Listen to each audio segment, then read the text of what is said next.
Եթե այս պատմությունը ձեզ դուր եկավ, բաժանորդագրվեք մեր ալիքին, կիսվեք սիրելիների հետ, մի մոռացեք մեզ ասել, թե որտեղից եք դիտում։ Առավոտյան արը ծագում էր Երանի հորիզոնում, ճեղքելով նոր Նորքի փողոցները ծածկող մառախուղը։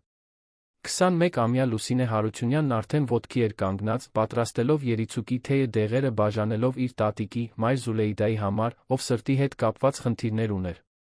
Երկու սենյականոց փոքր բնակարանը, որը նրա տատիկը ձեռք էր բերել տասնամյակների տնային աշխատանքից հետո, պարզ էր, բայց պահպանվում էր արժանապատվորեն։ «Տատի, դեղը խմել ես»։ «Հիմա պետք է գնամ, թե չեք ուշանամ», ասաց Լուսինեն, ուղղելով սուսպիտակ համազգեստը, միաժամանակ հյուսելով իր գանգուր մազերը։ «Արդեն խմել եմ, իմ ծաղիկ»։ «Գնա Աստծո հետ», զգուշությամբ վերադարձիր։ «Այսօր կփորձեմ ավարտել Հարանուհու համար նախատեսված այդ տրիկոտաժե սրբիչը, ով գիտե, միգուցե մի փոքր գումար էլ հավաքեմ հաշիվների համար»։ Լուսինեն համբուրեց տատիկի ճակատը, շտապ դուրս եկավ, 2 ժամ հանրային տրանսպորտով ճանապարհ անցնելով մինչ կենտրոնում գտնվող Վելլոցիա սրճարան հասնելը, որը Երանի էլիտայի կողմից հաճախ այցելվող նրբաճաշակ վայր էր։ Նա այնտեղ աշխատում էր 3 տարի, այն օրվանից, երբ ստիպված էր թողնել ուսումը, մայր Զուլեյդայի խնամքի համար։ «Բարի առավոտ, Լուսինե», ողջունեց Թադեոսը, բարիստան, նրա միակ իսկական ընկերը այդ միջավայրում։ «Պատրաստ ես մեկ օր կեղծ ժպիտներ պարգել այն մարդկանց, ովքեր իրականում մեզ չեն տեսնում»։ «Ինչպես միշտ», պատասխանեց նա անկեղծ ժպիտով։ «Տարբերությունն այն է, որ այսօր հատկապես ոգեշնչված եմ անտեսելու ցանկացած կոպտություն։ 3 մայրիկիս եմ երազել», նա ինձ ցույց էր տալիս դեղին իպե ծառերով լի այգի։ Առավոտյան շարժը սովորականի պես ընթացավ։ Կեսօրից անմիջապես հետո սրճարան մտավ մոտ 35 տարեկան մի տղամարդ։ Բարձրահասակ, անթերի իտալական կոստյումով վերլուծական մուգ աչքերով, նա ընտրեց մի սեղան անկյունում, որտեղից կարող էր դիտել ամբողջ սրահը։ 9-րդ սեղան, շշնջաց Թադեոսը։ Դա Ռաֆայել Մարգարյանն է։ Մարգարյան ձեռնարկությունների սեփականատերը։ Նա եղել է Forbes-ի շապիկին, ասում են, որ նա շարժվող սառույցի կտոր է։ Լուսինեն պրոֆեսիոնալ զգուշությամբ մոտեցավ սեղանին։ «Բարի առավոտ, պարոն։ Ինչ կցանկանաք պատվիրել»։ Ռաֆայելը բարձրացրեց աչքերը իր պլանշետից, գրեթե աննկատ պահով, զարմացած թվաց։ Սուրճ։ Առանց շաքարի։ Եվ գազավորված ջուր, 4 պատասխանեց նա, կրկին իր ուշադրությունը սարքին ուղղելով։ Նա միշտ այսպիսին է եղել, հարցրեց Թադեոսին, պատվերը պատրաստելիս։ Այն օրվանից, ինչ ես սկսել եմ այստեղ աշխատել։ Շաբաթը մեկ անգամ է գալիս, միշտ նույն ժամին, միշտ նույն բանն է պատվիրում, երբեք չի ժպտում։ Ասում են, որ մայրիկի մահից հետո նա ամբողջովին փակվել է։ Լուսինեն վերադարձավ սեղանին, զգուշությամբ դրեց պատվերը, պատրաստվում էր հեռանալ, երբ Ռաֆայելը խոսեց։ Սա առանց կոֆեինի է։ Ոչ, պարոն։ Սա սովորական սուրճ է, ինչպես խնդրեցիք։ Առանց կոֆեինի է, պնդեց նա, ուղիղ նայելով նրան։ Բույրից կարող եմ տարբերել։ Բերեք համապատասխան սուրճ։ Լուսինեն խորը շունչ քաշեց, զսպելով իր գրգռվածությունը։ Ամբողջ հարգանքով, ես ինքս եմ պատրաստել ձեր սուրճը։ Կարող եմ երաշխավորել, որ այն առանց կոֆեինի չէ։ Բայց եթե նախընտրում եք, կարող եմ ուրիշը բերել։ Զարմանքի մի շող անցավ Ռաֆայելի դեմքով։ Ուրիշը բերեք, պարզապես ասաց նա։ Երբ Լուսինեն վերադարձավ հաշվասեղանին, Թադեոսը մեկնաբանեց. Նա քեզ փորձում է։ Արդեն արել է դա այլ աշխատակիցների հետ։ Կարծես նրան պետք է ապացուցել, որ ինքն է վերահսկում իրավիճակը։ Լուսինեն նոր բաժակով վերադարձավ սեղանին։ Ահա ձեր նոր սուրճը, պարոն։ Կցանկանայիք փորձել երկուսն էլ ինձ ասել, թե որն է համապատասխանը։ Նրանց աչքերը հանդիպեցին փոխադարձ ճանաչման պահին։ Առանց որևէ բան ասելու, նա փորձեց երկու սուրճերն էլ։ Նրանք նույնական են, եզրակացրեց նա, առանց ամոթի նշան ցույց տալու։ Կարող եք մեկը վերցնել։ Երբ Լուսինեն հեռանում էր, լսեց. Շնորհակալություն անկեղծության համար։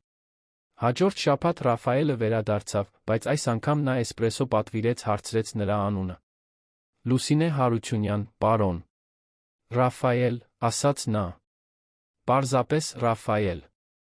Այս տարօրինակ առօրյան շարունակվեց շաբաթներով։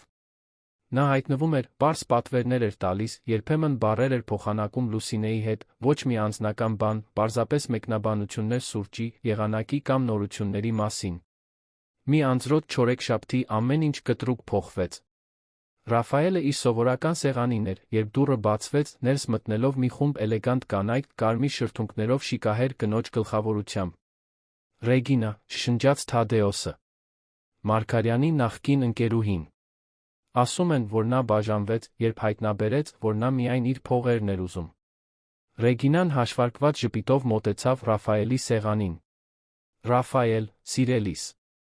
Ինչ անակնկալ է քեզ այստեղ գտնելը, բացականչեց նա կեղծ զարմանքով։ Ռեգինա, սառնասրտորեն պատասխանեց նա։ Անտեսելով սառը ընդունելությունը, Ռեգինան նստեց ազդանշան տվեց իր ուղեկիցներին, զբաղեցնել մոտակա սեղանները։ Նա հրամայական ժեստ արեց Լուսինեին։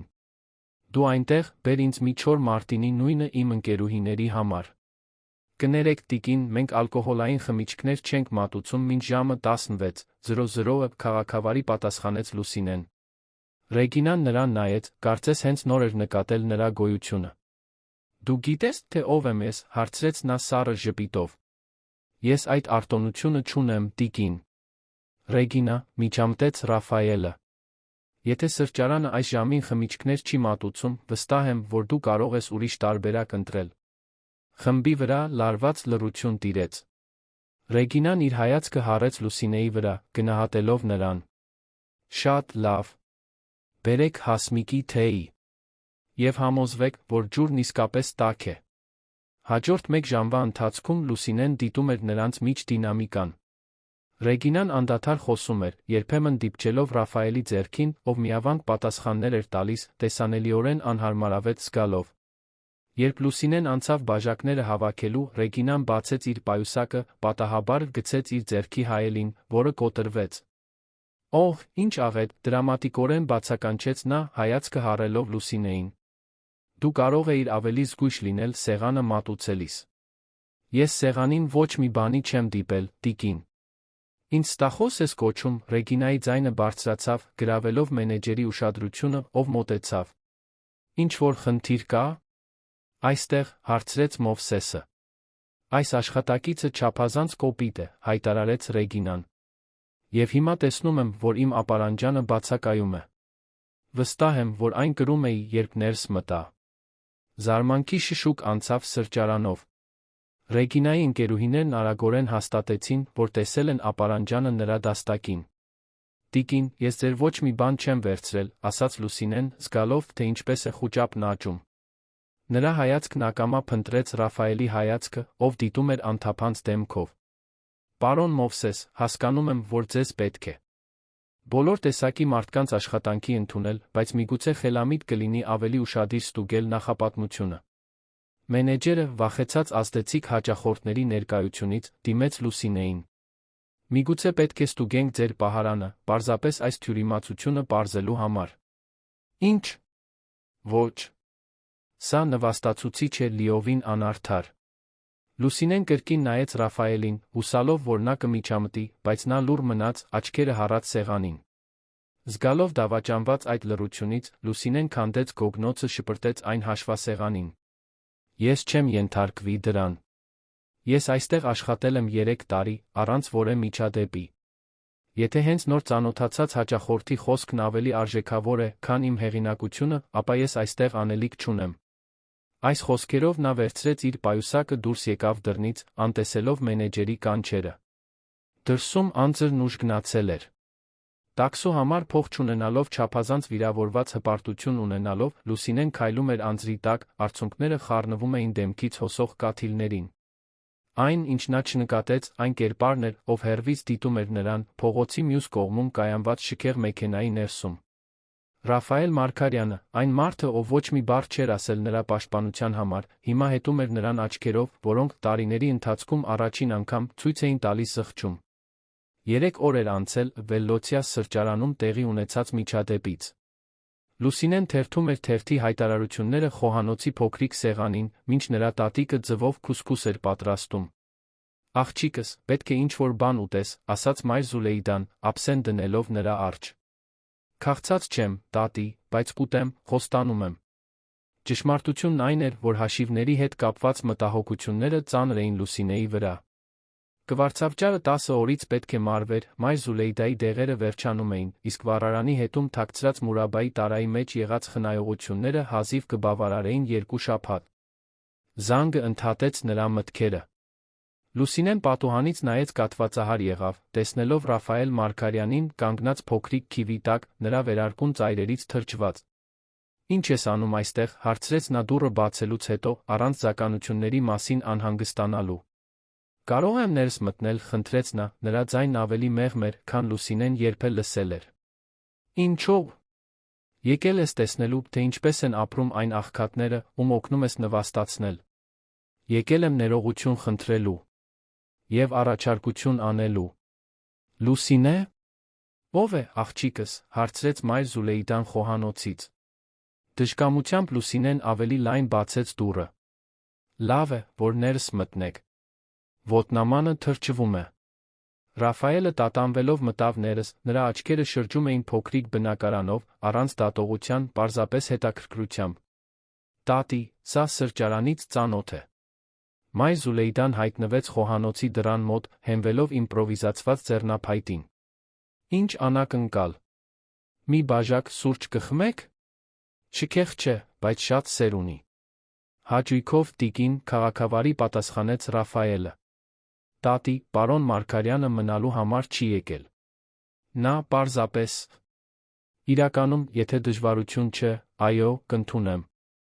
Եվ խնդրում եմ, ինձ Ռաֆայել կոչեք»։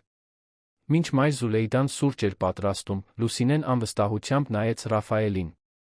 «Ինչ ես ուզում»։ «Նախ, ներողություն խնդրել սրճարանում տեղի ունեցածի համար։ Ես պետք է միջամտեի։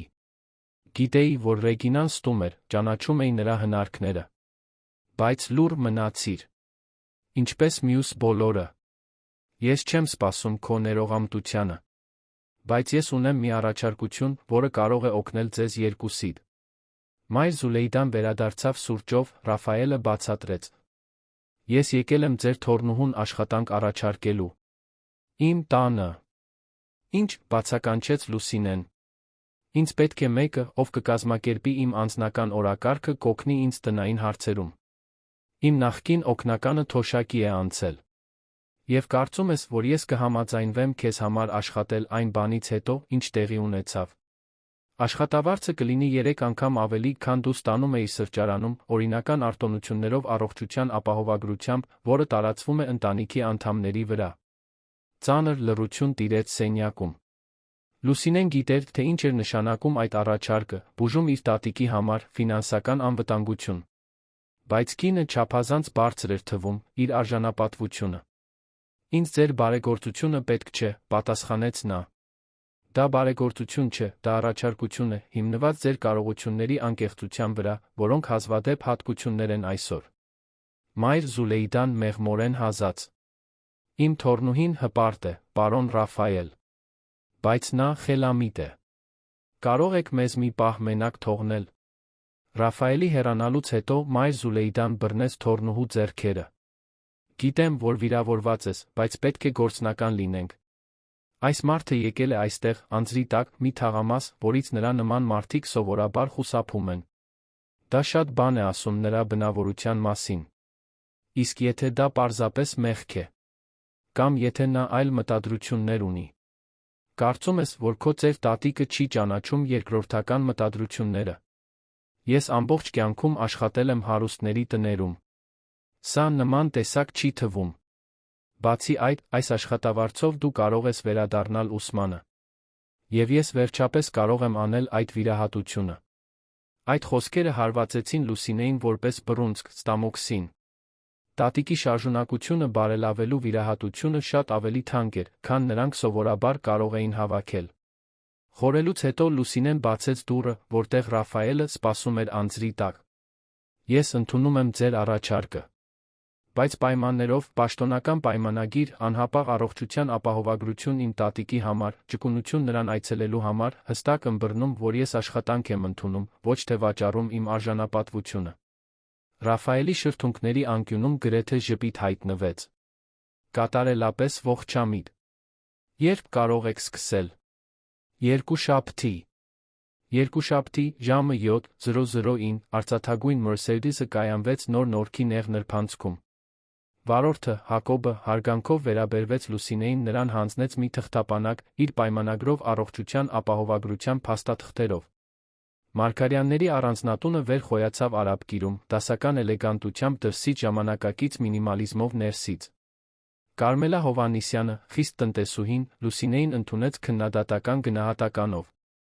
Ես Կարմելա Հովհաննիսյանն եմ, Մարգարյանների առանձնատան գլխավոր տնտեսուհին 25 տարի։ Պարոնն ինձ հանձնարարել է ցույց տալ ձեր բնակարանները։ Բնակարաններ։ Մենք չէինք պայմանավորվել, որ ես այստեղ կապրեմ։ Սենյակը պատրաստ է, եթե հեռավորության պատճառով որոշեք ժամանակ առ ժամանակ մնալ։ Առանձնատան շրջայցը ցույց տվեց սառը անձնական միջավայրեր, թանկարժեք կահույք, շուկայական արժեքով ընտրված արվեստի գործեր, տարածքներ, առանց իրական կյանքի հետքերի։ Լուսինեի համար նախատեսված սենյակը, սակայն, հարմարավետ էր, այգու տեսարանով։ Պարոնը հատուկ այս սենյակն է խնդրել տիկնոջ համար, տեղեկացրեց Կարմելան։ Դա միակն էր, իպե ծառերի այգու տեսարանով։ Լուսինեն սարսուռ զգաց, հիշելով, որ սրճարանում Թադեոսի հետ զրույցում նշել էր իր երազը դեղին իպե ծառերի մասին։ Գրասենյակում Ռաֆայելը մանրամասն բացատրեց նրա պարտականությունները, կազմակերպել իր անձնական սոցիալական օրակարգը, վերահսկել տունը, ներկայացնել իրեն որոշ իրավիճակներում, ծառայել որպես ստիճ իր աշխարհի մեջ։ Ինչու ես, ուղիղ հարցրեց Լուսինեն։ Կան ավելի որակավորված մասնագետներ։ Որովհետև դու տարիների ընթացքում միակ մարդն էիր, ով ինձ սովորական սուրճ մատուցեց, երբ խնդրեցի, նույնիսկ երբ պնդում էի, որ սխալ է։ Շատերը կփոխեին ըմպելիքը, առանց հարցեր տալու։ Դու պաշտպանեցիր ճշմարտությունը, նույնիսկ երբ դա անհարմար էր։ Հենց այսպիսի անկեղծություն եմ ես փնտրում։ Մի հարց ունեմ։ Ինչու ինձ չպաշտպանեցիր այն օրը։ Ռաֆայելը հայացքը շեղեց։ Դա սխալ էր, որը մտադիր եմ չկրկնել։ Ռեգինան բարդ է։ Մենք ունենք մի պատմություն, որը նախընտրում եմ հիմա չքննարկել։ Բայց դա չի արդարացնում իմ լռությունը։ Դա հենց ներողություն չէր, բայց կար անկեղծություն։ Հասկանում եմ։ Տեսնենք, թե ինչպես կաշխատի սա։ Եվ Լուսինե, շնորհակալություն ընդունելու համար։ Գիտեմ, որ հեշտ չէր։ Առաջին շաբաթները մշտական հարմարվողականության շրջան էին։ Կարմելան, ի սկզբանե սառը, աստիճանաբար սկսեց ընդունել Լուսինեին։ Նա տարբեր է դարձել այն օրվանից, ինչ դու եկել ես, մեկնաբանեց տնտեսուհին։ Ավելի քիչ խիստ։ Ինչպես այդպես։ Պարոն Ռաֆայելը միշտ ճիշտ է եղել, բայց հեռու։ Մայրիկի մահից հետո նա ամբողջովին փակվել է։ Երեկ ես լսեցի, թե ինչպես է նա ծիծաղում։ Կարճ էր, բայց ծիծաղ էր։ Եվ դա այդքան զարմանալի։ Ես նրան չէի լսել ծիծաղել նրա մայրիկի մահից ի վեր, գրեթե 5 տարի առաջ։ Լուսինեն սկսեց Ռաֆայելին դիտել այլ աչքերով։ Նկատեց, թե ինչպես էին նրա աչքերը մեղմանում Հակոբի հետ խոսելիս, ինչպես էր նա կարճատ շոյում գրքերը, դրանք դարակից հանելուց առաջ, ինչպես էր կանգ առնում այգում թռչուններին դիտելու համար։ Սովորական առօրյա հաստատվեց։ Երեքշաբթի հինգշաբթի օրերին, երբ նա ուներ ուշ ավարտվող հանձնարարություններ, Լուսինեն գիշերում էր առանձնատանը։ Հենց այդ գիշերներից մեկում էր, գրեթե 1 ամիս սկսելուց հետո, որ նա լսեց բարձրացված ձայներ դահլիճում։ Ռեգինա Ալավերդյանը ժամանել էր առանց նախազգուշացման։ Ծիծաղելի է ժամանակ նշանակել սեփական նախկին փեսացուից տեսնելու համար, բացականչում էր նա, մինչ Կարմելան փորձում էր նրան կանգնեցնել։ Լուսինեն մոտեցավ, տեսնելով Ռեգինային, շքեղ կարմիր զգեստով։ Նրան տեսնելիս սոցիալիտի աչքերը նեղացան։ Դու… Ինչ է անում այս մատուցողուհին այստեղ։ Բարի երեկո, տիկին Ալավերդյան։ Ես պարոն Մարգարյանի անձնական օգնականն եմ։ Անձնական օգնական։ Լավ է։ Ռաֆայելը միշտ տարօրինակ հումորի զգացում է ունեցել։ Ես ձեզ վստահեցնում եմ, որ իմ դիրքը լիովին պրոֆեսիոնալ է, հանգիստ պատասխանեց Լուսինեն։ Մի համարձակվիր ինձ անծանոթի պես վերաբերվել։ Ես գրեթե ապրել եմ այս տանը։ Խորը ձայնը ընդհատեց բախումը։ Ռեգինա։ Բավական է։ Ռաֆայելը հայտնվել էր սանդուղքի վերում, խստորեն դիտելով տեսարանը։ Ռաֆայել, սիրելիս, Ռեգինայի տոնը ակնթարթորեն փոխվեց։ Ես փորձեցի զանգել քեզ, բայց քո աշխատակիցը արգելափակել է իմ կոնտակտները։ Դա իմ հրահանգն էր։ Ինչ ես ուզում։ Մենք պետք է խոսենք մայրիկիս հիմնադրամի բարեգործական միջոցառման մասին։ Ես արդեն կատարել եմ փոխանցումը։ Պետք չկար այստեղ գալ։ Բայց ես մտածեցի, որ կարող էինք միասին գնալ, ինչպես հին ժամանակներում։ Հին ժամանակներ չեն լինի, Ռեգինա։ Մեր հարաբերություններն ավարտվել են։ Ռեգինայի կատարելապես դիմահարդարված դեմքը կարծրացավ, նրա աչքերը կրկին ուղղվեցին Լուսինեին։ Հասկանում եմ։ Ուրեմն ճիշտ է, որ դու փոխարինել ես սոցիալիտին տնային աշխատողով։ Ինչ անկում, Ռաֆայել։ Տիկին Ալավերդյան, միջամտեց Լուսինեն, կարծում եմ, որ այս խոսակցությունն արդեն անհրաժեշտից ավելի է ձգվել։ Դու ոչ ոք չես, որ ինձ ասես, թե երբ դուրս գամ, պայթեց Ռեգինան։ Մի ոչ ոք ծայրամասից, ով հավանաբար քնում է իր տիրոջ հետ։ Ռեգինա, Ռաֆայելի ձայնը կտրեց օդը։ Անմիջապես հեռացիր իմ տանից։ Ռեգինայի բուռն հեռանալուց հետո դահլիճում անհարմար լռություն տիրեց։ Շատ եմ ցավում դրա համար, ասաց Ռաֆայելը վերջապես։ Դա քո մեղքը չէ։ Այո, իմն է։ Ռեգինան միշտ եղել է տարածքային մանիպուլյատիվ։ Տարիներ շարունակ ես թույլ էի տալիս նրան այդպես վարվել, քանի որ դա հարմար էր։ Այդ խոստովանության մեջ կար մի անկեղծություն, որը դիպավ Լուսինեին։ Բոլորս էլ սխալներ ենք անում, մեղմորեն առաջարկեց նա։ Ռաֆայելը ուշադիր նայեց նրան։ Որոշները ավելի թանկ են արժեն, քան մյուսները։ Վերադառնալով իր պրոֆեսիոնալ կեցվածքին, նա ավելացրեց. Ամեն դեպքում, շնորհակալ եմ, թե ինչպես վարվեցիր իրավիճակի հետ։ Պարզապես արեցի իմ աշխատանքը։ Ավելին արեցիր։ Դու ցույց տվեցիր մի արժանապատվություն, որը Ռեգինան, իր ամբողջ փողերով կապերով, երբեք չի ունենա։ Այդ խոսքերը Լուսինեի կրծքում տարօրինակ ջերմության զգացում առաջացրին։ Առաջին անգամ նա զգաց, որ միգուցե Ռաֆայել Մարգարյանի մեջ կա մի բան ավելին, քան աշխարհը գիտեր։ Եվ ավելի անհանգստացնող էր, նա հասկացավ, որ անկեղծորեն հետաքրքրված է պարզելու, թե ինչ էր դա։ Եթե դուր է գալիս, մեկնաբանեք, թե ինչ կարծիք ունեք մեր զույգի սիրավեպի մասին։ Ռեգինայի հետ բախումից հետո հաջորդ օրերը նշանավորվեցին Լուսինեի Ռաֆայելի միջ դինամիկայի նուրբ փոփոխությամբ։ Փոքրիկ ժեստեր, սառը առավոտներին սեղանին թողնված սուրճ, գնահատական մեկնաբանություններ, գրադարանում լռության պահեր կառուցում էին փխրուն կամուրջ նրանց աշխարհների մեջ։ Մի հատկապես բուռն ուրբաթ օր Ռաֆայելը անսպասելիորեն մտավ Լուսինեի գրասենյակ։ Պետք է, որ վաղը ինձ ուղեկցես մի հանդիպման, վճռական տոնով ասաց նա։ Դա Ալավերդյան հիմնադրամի բարեգործական միջոցառումն է։ Լուսինեն զարմացած բարձրացրեց հոնքերը։ Ռեգինայի ընտանիքի հիմնադրամինը։ Վստահ ես։ Ռաֆայելը հաստատեց։ Ես խոստացել էի նվիրատվություն անել մեր բաժանումից առաջ։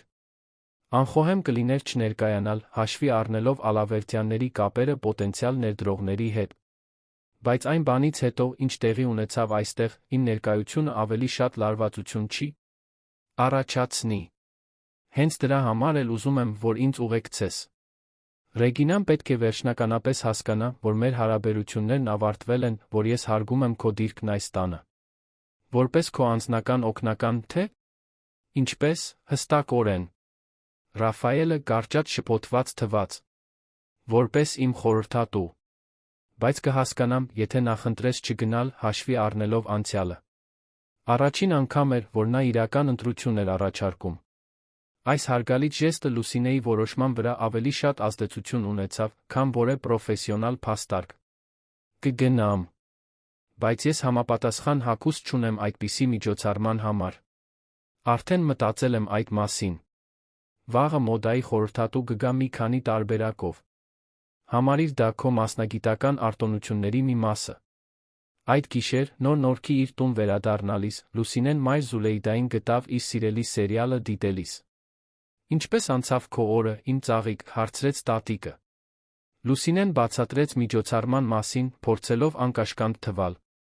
Այդ Ռաֆայելը նա քեզ սիրում է, չէ՞, ուղիղ հարցրեց տարեց կինը։ Տատի։ Իհարկե ոչ։ Դա բացառապես պրոֆեսիոնալ հարաբերություն է։ Իմ թոռնուհի ես ամբողջ կյանքում աշխատել եմ հարուստների տներում։ Ես գիտեմ, թե ինչպես ճանաչել, երբ տերը սկսում է ուրիշ կերպ նայել աշխատակցուհուն։ Նույնիսկ եթե ինչ-որ բան լիներ, չկա, դա լիովին անտեղի կլիներ։ Մենք տարբեր աշխարհներից ենք։ Սիրտը դասակարգային պատկանելություն չի ճանաչում։ Եվ մարդիկ պարզապես այն աշխարհը չեն, որտեղից եկել են, այլ նա այն, ինչ կառուցում են միասին։ Հաջորդ առավոտ Լուսինեն ընտրեց համեմատաբար պարզ մուգ կապույտ զգեստ, կտրվածքով, որն ընդգծում էր նրա կազմվածքը, առանց չափազանց շքեղ լինելու։ Երբ երեկոյան նա իջավ սանդուղքներով, հանդիպեց Ռաֆայելին, սպասող դահլիճում, անթերի սմոքինգով։ Ինչ-որ բան նրա արտահայտության մեջ, նրան տեսնելիս, ստիպեց Լուսինեի սրտին թրջել։ Դու համապատասխան ես, մեկնաբանեց նա, թե նրա տոնը շատ ավելին էր հուշում։ Ճանապարհորդությունը մինչ Հյունիկ հյուրանոց անցավ հարմարավետ լռության մեջ։ Սրահը զարդարված էր սպիտակ խոլորձներով մեղմ լուսավորությամբ։ Քաղաքական գործիչներ, գործարարներ հայտնիներ խոսում էին փոքր խմբերով։ Հիշիր, շնջաց Ռաֆայելը Լուսինեի ականջին մոտ, դու այստեղ լինելու նույնքան իրավունք ունես, որքան նրանցից յուրաքանչյուրը։ Առաջին ժամվա ընթացքում ամեն ինչ լավ ընթացավ։ Ռաֆայելը նրան ներկայացրեց որոշ գործընկերների որպես իմ անփոխարինելի օգնական, նա զրույցներ վարեց նվիրատվության մասին, ցուցադրելով գիտելիքներ, որոնք զարմացնում էին ներկաներից ոմանց։ Հենց այդ ժամանակ էր, երբ նրանք սենատորի հետ էին խոսում, որ Ռեգինան մոտեցավ նրանց, շքեղ կարմիր զգեստով։ Ռաֆայել, սիրելիս։ Ինչ հրաշալի է, որ կարողացար գալ, բացականչեց նա, համբուրելով նրան դեմքից ուսումնասիրված մտերմությամբ։ Եվ բերել ես քո օգնականին։ Ինչ հիասքանչ ժեստ է սոցիալական ներառման համար։ Ռեգինա, ծառնասրտորեն պատասխանեց Ռաֆայելը, մարգարյան ձեռնարկությունները հաճույքով աջակցում են օրինական սոցիալական նպատակներին, անկախ անձնական հարցերից։ Միշտ այդքան դիվանագիտական, մռմռաց նա, դիպչելով նրա ձեռքին։ Բայց գիտես, թե ինչն եմ ամենաշատը հիանում։ Քո հավատարմությունը քո դասին։ Քո աշխարհին։ Նրա հայացքը արամարանքով սահեց Լուսինեի վրա։ Որոշ արժեքներ անբանակցելի են, այնպես չէ՞։ Այդ պահին մոտեցավ Էլզա Ալավերդյանը, Ռեգինայի մայրը, 60-ամյա կին, անթերի կեցվածքով հաշվարկող աչքերով։ Ռաֆայել, ինչ հաճելի է կրկին տեսնել քեզ։ Ռեգինան նշեց, որ միգուցե չգաս։ Տիկին Ալավերդյան, հաճույքը իմն է։ Թույլ տվեք ներկայացնել Լուսինե Հարությունյանին, իմ անձնական օգնականին։ Маտրիարքի աչքերը կլինիկական հետաքրքրությամբ զննեցին Լուսինեին։ Անձնական օգնական։ Եվ որքան ժամանակ է, ինչ աշխատում ես Ռաֆայելի համար, սիրելիս։ 2 ամիս, տիկին։ Վերջերս, ուրեմն։ Եվ ինչպես ծանոթացար մեր հարգարժան գործարարին։ Ռաֆայելը միջամտեց։ Լուսինեն աշխատում էր Վելլոցիա սրճարանում։ Նրա կարողությունն ու անկեղծությունը տպավորեցին ինձ։ Ահ, լիովին հասկանում եմ, սառը ժպտաց Էլզան։ Ռեգինան նույնպես սկսեց որպես իր հոր օգնական։ Այդպես մենք ծանոթացանք սիրելի Անահիտի, Ռաֆայելի մոր հետ։ Հետաքրքիր ընտանեկան պատմություն է, այնպես չէ՞։ Լարված լռություն տիրեց։ Ռաֆայելի դեմքը քարե դիմակ դարձավ։ Մայր, վստահ եմ, որ Ռաֆայելը չի ցանկանում հին պատմություն քննարկել, ասաց Ռեգինան։ Ինչու՞ ոչ։ Հետաքրքրաշարժ տոհմ է, շարունակեց Էլզան։ Մայրը հոր քարտուղարն էր, երբ նրանք ամուսնացան, տատը պապի տնտեսուհին էր։ Մարգարյան տղամարդիկ միշտ ունեցել են ընտրության հետաքրքիր չափանիշ։ Լուսինեն զգաց, թե ինչպես է Ռաֆայելը լարվում իր կողքին։ Եթե թույլ տաք, ասաց նա սառը ձականությամբ, ես պետք է խոսեմ գանձապահի հետ նվիրատվության փոխանցման մասին։ Առանց պատասխանի սպասելու, նա հեռացավ, Լուսինեին մենակ թողնելով 2 կանանց հետ։ Մի պահ նա մտածեց հետել նրան, բայց Ռեգինայի գոհ արտահայտությունը կանգնեցրեց նրան։ Ինչ ցավալի է, մեկնաբանեց Էլզան։ Կարծես մենք դիպչեցինք զգայուն կետին։ Միգուցե դու չգիտես, սիրելիս, բայց նրա մայրը Ռոդոլֆո Մարգարյանի քարտուղարն էր, երբ նրանք ամուսնացան։ Դա հսկայական սկանդալ առաջացրեց։ Եվ այնքան տարիներ փորձելով ապացուցել իր արժեքը, ավելացրեց Ռեգինան, նա ի վերջո մահացավ մենակ, մինչ ամուսինը ճանապարհորդում էր։ Ողբերգականորեն պոետիկ է, այնպես չէ՞։ Լուսինեն սրտխառնոց զգաց անհիմն դաժանությունից։ Ես չեմ տեսնում, թե ինչպես է պարոն Մարգարյանի անձնական պատմությունը առնչվում այս միջոցառմանը։ Ռեգինան ծիծաղեց. Օ, սիրելիս։ Ամեն ինչ առնչվում է, երբ խոսքը վերաբերում է հասկանալուն, թե ուր ես մտնում։ Կամ կարծում ես, որ հատուկ ես։ Որ նա քո մեջ ավելին է տեսնում, քան ժամանակավոր փոխարինող։ Սիրելիս, ավելացրեց Էլզան քաղցր ձայնով, մեր նման մարդիկ, Ռաֆայելը, պատկանում են աշխարհի իրենց կանոններով։ Մենք կարող ենք ժամանակավորապես հիանալ տարբեր մարդկանցով։ Բայց ի վերջո, մենք միշտ վերադառնում ենք մեր տեղը։ Այդ խոսքերը հարվածեցին Լուսինեին որպես բռունցք, Ստամոքսին, դիպչելով նրա ամենամեծ վախին, որ Ռաֆայելի համար նա պարզապես անցողիկ հետաքրքրություն էր։ Շնորհակալ եմ ձեր մտահոգության համար, պատասխանեց նա արժանապատվորեն, բայց կարծում եմ, որ պարոն Մարգարյանը ինքնին կարող է որոշել, թե ով է արժանի իր հարգանքին։ Նա հեռացավ ամուր քայլերով, գտնելով հանգիստ անկյուն պատուհանի մոտ։ Ռաֆայելը հայտնվեց նրա կողքին, բերելով 2 բաժակ ջուր։ Թույլ մի տվեք, որ դրանք ազդեն ձեզ վրա, ասաց նա մեկ բաժակը տալով։ Էլզան Ռեգինան զգացմունքային մանիպուլյացիայի մասնագետներ են։ Կարծես լավ են ճանաչում ձեր պատմությունը։ Նրանք գիտեն փաստերը, ոչ թե ճշմարտությունը։ Տարբերություն կա։ Ինչ-որ բան այդ խոստովանության խոցելիության մեջ ստիպեց Լուսինեին մոտենալ։ Դուք պարտավոր չեք ինձ որևէ բան բացատրել։ Գիտեմ։ Բայց ուզում եմ, որ հասկանաս։ Ոչ թե որովհետև իմ աշխատակիցն ես, այլ որովհետև։ Նա չավարտեց նախադասությունը, բայց կարիք չկար։ Նրանց միջ ինչ-որ բան էր աճում, որը երկուսն էլ խուսափում էին անվանելուց։ Իմ մայրը ամենաուժեղ մարդն էր, ում ես երբեք ճանաչել եմ, շարունակեց մի պահից հետո։ Խելացի, վճռական, դիմացկուն։ Այո, նա սկսեց որպես հորս քարտուղար, բայց դարձավ նրա աջ ձեռքը բիզնեսում։ Նա դիմակայեց նախապաշարմունքներին այնպիսի արժանապատվությամբ, որը Էլզայի նման մարդիկ երբեք չէին հասկանա։ Նա հիանալի կին էր թվում։ Այո։ Եվ նա կհավաներ քեզ։ Քո անկեղծությունը։ Այն ձ, թե ինչպես ես դիմակայում աշխարհին քո սեփական պայմաններով։ Այդ խոսքերը խորապես ստիպան Լուսինեին։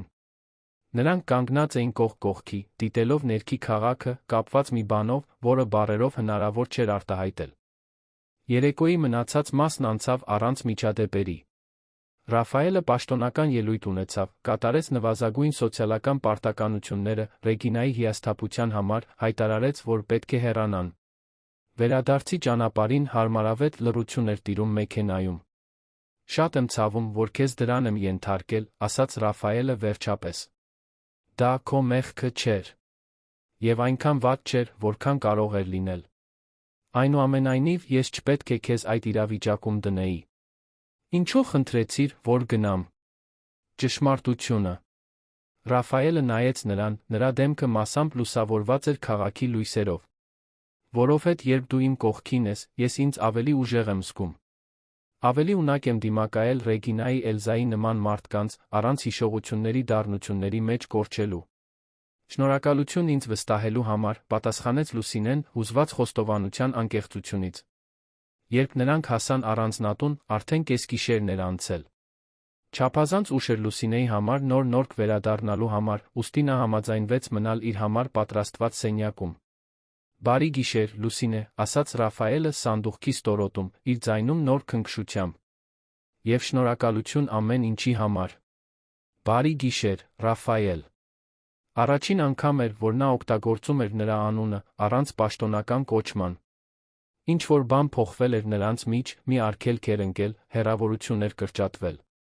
Երբ նա բարձրանում էր սանդուղքներով, Լուսինեն հասկացավ, որ մտնում է վտանգավոր տարածք։ Նա սկսում էր Ռաֆայելին տեսնել ոչ միայն որպես իր տիրոջը, այլ որպես բարդ մարդկային անձնավորություն, վերահսկվող կերպարի հետում։ Եվ ավելի վատ, նա սկսում էր հոգ տանել։ Հաջորդ առավոտ նա Ռաֆայելին գտավ խոհանոցում, սուրճ պատրաստելիս, մի բան, որը նա երբեք նախկինում չէր տեսել։ Կարմելան անձնակազմը շաբաթ օրերին հանգիստ ունեն, բացատրեց նա տարօրինակ կերպով հանգիստ թվալով առօրյա հագուստով։ Հուսով եմ, որ դու չես առարկի ավելի քիչ շքեղ սուրճի դեմ։ Բնավ։ Կարող եմ օգնել։ Մտածում էի կատարյալ օրը։ Մենք կարող էինք ճանապարհորդության փաստաթղթերը վերանայել այգում, եթե նախընտրում ես։ Առաջարկության մեջ կար գրեթե ամաչկոտություն, կարծես նա շատ ավելի նշանակալի բան էր առաջարկում, քան միջավայրի փոփոխություն։ Հիանալի է թվում, համաձայնեց նա։ Այգին զարմանալիորեն անպաճույճ էր։ Մի անկյունում դեղին իպե ծառի ստվերի տակ սեղան կար սուրճով, մրգերով, հացերով։ Դու… Ես այս ամենը պատրաստել, զարմացած հարցրեց Լուսինեն։ Ռաֆայելը ուսերը թոթվեց։ Ոչ մի բարդ բան։ Պարզապես մտածեցի, որ հաճելի կլինի։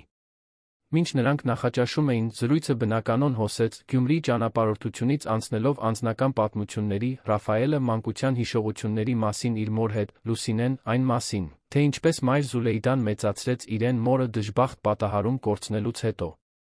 Նա դերձակուհի էր, բացատրեց Լուսինեն։ Կախարդական ձեռքեր ուներ, ըստ իմ տատիկի։ Դու… Ժառանգել ես այդ տաղանդը։ Մի փոքր։ Իմ տատիկը ինձ սովորեցրել է հիմունքները, բայց երբեք ժամանակ չեմ ունեցել իրականում զարգացնելու համար։ Ռաֆայելը նայեց նրան, կարծես որոշում էր կայացնում։ Արի ինձ հետ։ Ուզում եմ քեզ մի բան ցույց տալ։ Լուսինեն հետեց նրան դեպի մի սենյակ, որտեղ նա երբեք չէր եղել, կանացի սենյակ, զարդարված մեղմ երանգներով, պատուհանի մոտ հին կարի մեքենայով։ Դա իմ մայրիկի սենյակն էր, բացատրեց Ռաֆայելը ցածր ձայնով։ Հորս մահից հետո նա այստեղ տեղափոխվեց։ Ասում էր, որ նախընտրում է այգու տեսարանը։ Նա սիրում էր կարել, շարունակեց նա, դիպչելով մեքենային։ Ոչ թե անհրաժեշտությունից, այլ որպես արտահայտություն։ Ասում էր, որ յուրաքանչյուր կարկատակ գոյության փոքրիկ հաստատում է։ Գեղեցիկ փիլիսոփայություն է, մեկնաբանեց Լուսինեն, հուզված այդ բացահայտումից։ Երբ ես առաջին անգամ տեսա քեզ, գրելով այդ պարզ համազգեստը, այդքան հպարտությամբ հիշեցի նրան։ Այն ձ, թե ինչպես նա երբեք թույլ չէր տալիս, որ փողը կամ դիրքը որոշեն, թե ով է ինքը։ Ինչու ես ինձ սա ցույց տալիս, մեղմորեն հարցրեց Լուսինեն։ Ռաֆայելը նայեց նրան, նրա աչքերը ցույց տալիս էին անթաքույց հույզեր։ Որովհետև դու առաջին մարդն ես այսքան ժամանակ, ով ստիպում է ինձ կիսվել իմ այս մասով։ Այն մասով, որը գործարարը չէ, ժառանգը չէ, այն մարդը չէ, ում աշխարհը կարծում է, որ ճանաչում է։ Պահը լի էր հնարավորություններով։ Լուսինեն զգում էր օդում տիրող լարվածությունը, այն մագնիսականությունը, որը նրանց մոտեցնում էր։ Երբ նրանց աչքերը հանդիպեցին, Ռաֆայելի աչքերում լուր հարց կար։ Հեռախոսի զրնգոցը կոտրեց հմայքը։ Ռաֆայելը կարճատ փակեց աչքերը, նախքան պատասխանելը։ Մարգարյան։ Այո, 1 ժամից կլինեմ այնտեղ։ Նա անջատեց հեռախոսը, հիասթափությամբ ու հնազանդությամբ նայեց Լուսինեին։ Ափերին մի նախագծի հետ խնդիր առաջացավ։ Պետք է անձամբ լուծեմ։ Իհարկե, հասկանում եմ։ Լուսինե, ինչ էր տեղի ունենում այստեղը։ Դա պահ էր, ավարտեց նա, հեշտ ելք առաջարկելով։ Մի անհանգստացիր։ Ինչ-որ բան ցավի պես անցավ Ռաֆայելի դեմքով։ Դա ինձ համար պարզապես պահ չէր։ Մենք կշարունակենք այս խոսակցությունը, երբ ես վերադառնամ։ Եթե դու կուզես։ Միգուցե ավելի լավ է չշարունակել։ Մենք տարբեր աշխարհներից ենք, Ռաֆայել։ Դու ինքդ տեսար երեկ, թե ինչքան բարդ կլիներ։ Դու իսկապես հավատում ես դրան, որ մեր աշխարհներն ավելի կարևոր են, քան այն, ինչ զգում ենք։ Կարծում եմ, որ պետք է իրատես լինենք։ Ես շատ եմ հարգում քեզ։ Չեմ ուզում դա բարդացնել զգացմունքներով, որոնք միգուցե չեն դիմանա իրական աշխարհին։ Ռաֆայելը երկար պահ ուսումնասիրեց նրան, նրա դեմքը քողարկում էր հիասթափությունը։ Հասկանում եմ։ Հարգում եմ քո որոշումը։ Հաջորդ շաբաթ Ռաֆայելը մեկնեց Գյումրի։ Նրա բացակայության ընթացքում Լուսինեն վերակազմակերպեց իր գրասենյակը, առաջ քաշեց նախագծերը, շնորհակալ լինելով հեռավորության համար, որը թույլ էր տալիս նրա հույզերին հանգստանալ։ Հենց չորեքշաբթի էր, Ռաֆայելի մեկնումից 3 օր անց, որ փոթորիկը սկսվեց։ Կարմելան շտապ մտավ նրա գրասենյակ, դեմքը տագնապած։ Տիկին Լուսինե, կարծում եմ, որ պետք է տեսնեք սա, ասաց նա, նրան մի պլանշետ տալով, բամբասանքների ամսագրով։ Այն, ինչ Լուսինեն տեսավ, ստիպեց նրա արյունը սառչել։ Մարգարյանի ժառանգը հետևում է ընտանեկան ավանդույթին, վերնագրի տակ կային նրա Ռաֆայելի լուսանկարները միջոցառումից, որոշները անմեղ, մյուսները մանիպուլյացիայի ենթարկված, մտերմություն հուշելու համար։ Չարամիտ տեքստը հուշում էր, որ Ռաֆայելը գտել էր իր նոր քարտուղար կնոջը։ Սա անհեթեթություն է, բացականչեց նա, վրդովված։ Դա ամենը չէ, լրջորեն շարունակեց Կարմելան։ Ինչ-որ մեկը արտահոսել է տեղեկություններ ձեր անցյալի, ձեր ընտանիքի, նույնիսկ ձեր նոր նորքի հասցեի մասին։ Ռեգինա, մրմնջաց Լուսինեն։ Միայն նա կարող էր լինել։ Հաջորդ ժամերին իրավիճակը վատթարացավ։ Այլ հրատարակություններ ուժեղացրին ակնարկները։ Մի լրագրող հայտնվեց առանձնատանը, արգելափակվելով անվտանգության կողմից։ Ավելի վատ, որոշ լրագրողներ հայտնաբերել էին մայր Զուլեյդայի հասցեն հետապնդում էին տարեց կնոջը, ինվազիվ հարցերով։ Երբ նա վերջապես խոսեց Ռաֆայելի հետ, արդեն գիշեր էր։ Նրա ձայնը լարված էր, վերահսկվող, բայց զսպված կատաղությամբ։ Ես անմիջապես վերադառնում եմ։ Արդեն դիմել եմ փաստաբաններին։ Ռաֆայել, ես անհանգստացած եմ իմ տատիկի համար։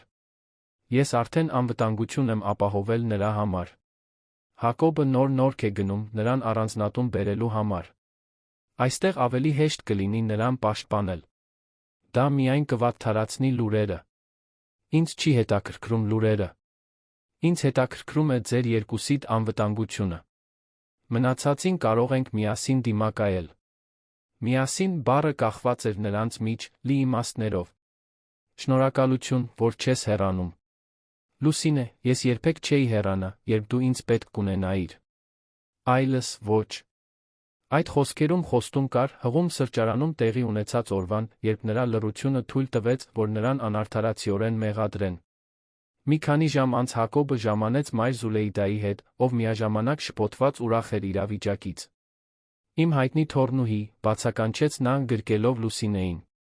Ով կմտածեր, որ այս ձեր կինը կապրեր իր անունը ամսագրերում տեսնելու համար։ Տատի, սա լավ չէ։ Նրանք ստեր են հորինում մեր մասին։ Տարեց կինը խորաթափանցորեն ժպտաց։ Ստեր։ Դե իմ տեսանկյունից չթված թե այդ տղան քեզ նայում էր, կարծես դու պարզապես նրա աշխատակիցն ես։ Եվ դու նույնպես նրան չես նայում որպես պարզապես քո տիրոջը։ Ռաֆայելը վերադարձավ հաջորդ առավոտ, տեսանելիորեն հյուծված շտապ ճանապարհորդությունից, բայց վճռական։ Համոզվելուց հետո, որ մայր Զուլեյդան հարմարավետ տեղավորվել է, նա Լուսինեին կանչեց զրույցի։ Փաստաբաններն արդեն գործում են ամենաագրեսիվ հրապարակումների դեմ։ Բայց Ռեգինան դրանով չի կանգնի։ Ինչ է նա կոնկրետ ուզում։ Ռաֆայելը հոգոց հանեց, ձեռքով անցնելով մազերով։ Վերահսկողություն։ Վրեժ։ Ռեգինան միշտ դժվարությամբ է ընդունել մերժումը։ Մեր հարաբերություններն ավելի շատ ռազմավարական դաշինք էին ընտանիքների միջ, քան սիրո միություն, բայց նրա համար Մարգարյանի կինը լինելու կարգավիճակը հիմնարար էր։ Ուրեմն դա քո մասին է, ոչ թե իմ։ Դա մեր մասին է, ուղղեց նա, բռնելով նրա հայացքը։ Այն մասին, թե ինչ է նա ընկալում մեր միջ, նույնիսկ երբ մենք փորձում ենք հերքել։ Այդ հայտարարությունը Լուսինեին կարճատ անխոս թողեց։ Առաջին անգամ էր, որ նրանցից որևէ մեկը բացահայտորեն ճանաչում էր, որ պրոֆեսիոնալ հարաբերություններից ավելին էր աճում։ Ռաֆայել, նույնիսկ եթե ինչ-որ բան լիներ։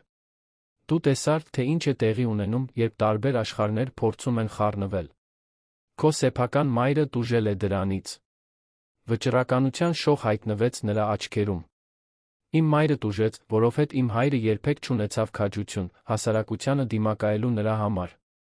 Միշտ փորձում էր հաճոյացնել նրանց, ապացուցել իր արժեքը։ Ես նույն սխալը չեմ անի։ Ինչ ես առաջարկում։ Որ մենք դադարենք թաքնվել։ Մեզանից, մեր զգացմունքներից։ Ռեգինան նրա նման մարդիկ միայն այն ժամանակ ունեն իշխանություն մեր վրա, եթե մենք թույլ տանք։ Լուսինեն հույսի սարսափի խառնուրդ զգաց։ Դու իսկապես հավատում ես, որ այդքան պարզ կլինի։ Պարզ չի լինի, խոստովանեց նա, մոտենալով բռնելով նրա ձեռքերը։ Բարդ կլինի, դժվար, երբեմն ցավոտ։ Բայց այլընտրանքը, հերքել այն, ինչ զգում ենք, վախենալով, թե ինչ կմտածեն, ինձ համար շատ ավելի ցավոտ է թվում։ Ես վախենում եմ, խոստովանեց նա։ Ոչ թե այն բանից, թե ինչ կասեն ինձ մասին, այլ նրանից, որ ինձ կնվիրեմ մի բանի, որը միգուցե չի դիմանա։ Վստահելուց հայտնաբերելուց, որ դա պարզապես ֆանտազիա էր։ Ռաֆայելը շոյեց նրա այտը զարմանալի նրբությամբ։ Այն, ինչ ես զգում եմ քեզ համար, ամենաիրական բանն է, որը ես երբեք զգացել եմ։ Եվ ես պատրաստ եմ պայքարել դրա համար, ում դեմ էլ լինի, ներառյալ իմ սեփական վախերի դեմ։ Լուսինեն գիտեր, որ նրանք կանգնած էին մի բանի շեմին, որը հավերժ կփոխեր իրենց կյանքը։ Եվ առաջին անգամ նա իրեն թույլ տվեց պատկերացնել, որ միգուցե կա մի ապագա, որտեղ տարբեր աշխարհներ կարող են ոչ միայն համակեցել, այլ միասին ստեղծել նոր գեղեցիկ բան։ Հաջորդ շաբաթ աշխարհը փլվեց։ Սկանդալը ի սկզբանե սահմանափակված բամբասանքների ամսագրերով պայթեց, երբ Ռեգինան հարցազրույց տվեց սենսացիոն հաղորդմանը։ Հաշվարկված արդյունքներով նա Լուսինեին ներկայացրեց որպես օպորտունիստ խաբեբա, ով գայթակղել էր իր փեսացուին քանդել տարիների հարաբերություններ։ Միշտ գիտեի, որ Ռաֆայելը առատաձեռն սիրտ ուներ, հայտարարեց նա կեղծ առատաձեռնությամբ, բայց այս աղջիկը օգտվեց դրանից։ Նախ աշխատանք ստացավ, որի համար որակավորում չուներ, հետո մանիպուլյացիայի ենթարկեց իրավիճակը, վերջապես գայթակղեց մի խոցելի մարդու։ Հաջորդ ժամերին հայտնվեցին անանուն աղբյուրներ տրամադրելով կեղծված մանրամասներ Լուսինեի անձնական կյանքի մասին։ Նրա ուղին խեղաթյուրվեց, նրա ընտանիքը բացահայտվեց, նույնիսկ մայր Զուլեյդայի հիվանդությունը ներկայացվեց որպես կարեկցություն առաջացնելու ծրագրի մաս։ Այս մեդիա փոթորկի մեջ Լուսինեն իրեն մեկուսացված գտավ առանձնատանը, պաշտպանված բետոնե պատերով, բայց խոցելի այն վերքերից, որոնք յուրաքանչյուր մեղադրանք էր պատճառում։ Ռաֆայելը փորձում էր պաշտպանել նրան, վերահսկելով եկող տեղեկությունները, բայց անհնար էր ամբողջությամբ արգելափակել ստերի ցունամին։ Չեմ կարող հավատալ, որ մեկը կարող է այդքան դաժան լինել, բացահայտեց Լուսինեն իմանալուց հետո, որ լրագրողները հետապնդել էին իր նախկին գործընկերներին Վելլոցիա սրճարանից։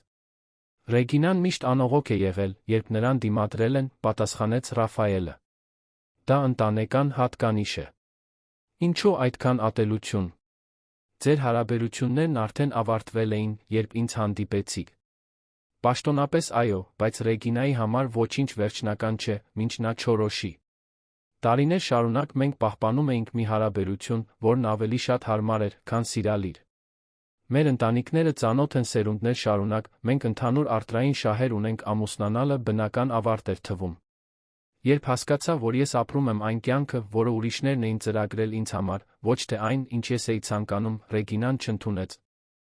Եվ հիմա ինձ տեսնում է որպես խոչընդոտ։ Քեզ տեսնում է որպես վերջնական ապացույց, որ ես երբեք չեմ վերադառնա, ուղղեց նա։ Եվ ավելի վատ։ Քո մեջ տեսնում է այն, ինչ ինքը երբեք չկարողացավ լինել ինձ համար, մեկը, ով ինձ ստիպում է կենդանի զգալ։ Այդ խոսքերը հույզերի պտուտահող առաջացրին Լուսինեի մեջ։ Միգուցե պետք է մի փոքր հեռանանք, առաջարկեց նա։ Եթե ես հեռանամ, մեդիայի հետաքրքրությունը կնվազի։ Ոչ, ընդհատեց Ռաֆայելը վճռականորեն։ Ես թույլ չեմ տա, որ Ռեգինան կամ որևէ մեկը մեզ բաժանի ստերով։ Եթե դու կուզես հեռանալ քո կամքով, ես կհարգեմ։ Բայց ոչ վախից։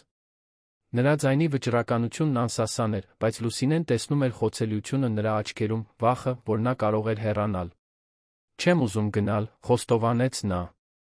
Պարզապես չեմ ուզում լինել քո համար ավելի շատ խնդիրների պատճառ։ Ռաֆայելը բռնեց նրա ձեռքերը։ Դու երբեք խնդիր չես եղել, Լուսինե։ Դու լուծումն էիր, որը ես չգիտեի, որ փնտրում էի։ Այդ պահին ինչ-որ բան ամրապնդվեց նրանց միջ, ընդհանուր վճռականություն, միասին դիմակայելու այն ամենին, ինչ կգա։ Հաջորդ օրերը դիմացկունության փորձություն էին։ Ռաֆայելը մոբիլիզացրեց իր իրավաբանական թիմին, դատի տալու ամենաագրեսիվ հրապարակումներին։ Մայր Զուլեյդան, զարմանալիորեն, դարձավ կայունացնող ուժ։ Իմ ժամանակներում մեկնաբանեց նա ընթրիքի ժամանակ, նույնպես նման բանի միջով եմ անցել։ Իհարկե, հեռուստացույց կամ ինտերնետ չկար, բայց մարդկանց լեզուն միշտ սուր է եղել։ Ինչպես այդպես, տատի։ Քո պապը այն գործարանի տիրոջ որդին էր, որտեղ ես աշխատում էի։ Երբ մենք սկսեցինք հանդիպել, ամբողջ քաղաքը եռում էր։ Նրա ընտանիքն ինձ շահամոլ էր համարում, մյուս աղջիկները նախանձում էին ինձ։ Մենք դիմակայեցինք այդ ամենին գրեթե 2 տարի։ Եվ ինչպես հաղթահարեցիք, հարցրեց Ռաֆայելը, հետաքրքրությամբ թեքվելով։ Ճշմարտությամբ ժամանակով պարզապես պատասխանեց մայր Զուլեյդան։ Ճշմարտությունը, որովհետև գործողություններն ավելի բարձր են խոսում, քան բառերը։ Եվ ժամանակը, որովհետև նույնիսկ ամենահյութեղ բամբասանքը կորցնում է իր համը, երբ չի սնվում։ Այդ պարզ խոսքերում խորը իմաստ կար։ Հենց այս ոգով էր, որ մեկ շաբաթ մեկուսացումից հետո Ռաֆայելը Լուսինեն որոշեցին միասին հրապարակայնորեն դուրս գալ, ոչ թե շքեղ միջոցառման, այլ Մարգարյան հիմնադրամի կողմից պահպանվող ծերանոց այցելելու։ Վստահ ես, հարցրեց Լուսինեն, մինչ նրանք պատրաստվում էին։ Լրագրողներ կլինեն։ Հենց դրա համար։ Եթե մենք շարունակենք թաքնվել, միայն կուժեղացնենք այն պատմությունը, որ մենք ինչ-որ բան ունենք թաքցնելու։ Ինչպես սպասվում էր, լուսանկարիչներն ու լրագրողները հավաքվեցին մուտքի մոտ, բղավելով սադրիչ հարցեր։ Բայց այն, ինչ նրանք տեսան, պարզապես մի զույգ էր, ովքեր աշխատում էին օրինական սոցիալական նախագծի վրա, Ռաֆայելը ստուգում էր հարմարությունները, Լուսինեն շփվում էր տարեցների հետ։ Այն, ինչ ոչ մի տեսախցիկ չֆիքսեց, այն մտերմիկ պահն էր, որ նրանք կիսեցին այգում, երբ գրեթե 90-ամյա մի պարոն մոտեցավ։ Պարոն Հակոբ, ողջունեց Ռաֆայելը։ Այս մարդը աշխատել է իմ պապի հետ, երբ բացվել է առաջին գործարանը։ Տարեց մարդը Լուսինեին ուսումնասիրեց զարմանալիորեն կենդանի աչքերով։ Ուրեմն դու… Ես այն աղջիկը, ով այդքան իրարանցում է առաջացնում։ Երում է, պատասխանեց նա, անհարմարավետ զգալով։ Դանդաղ ժպիտ հայտնվեց կնճռոտ դեմքին։ Հիանալի է։ Այս տղային պետք էր մեկը, ով կթափահարեր նրան։ Նա հոր նման է դառնում, դրսից ամեն ինչ ճիշտ, ներսից տանջված։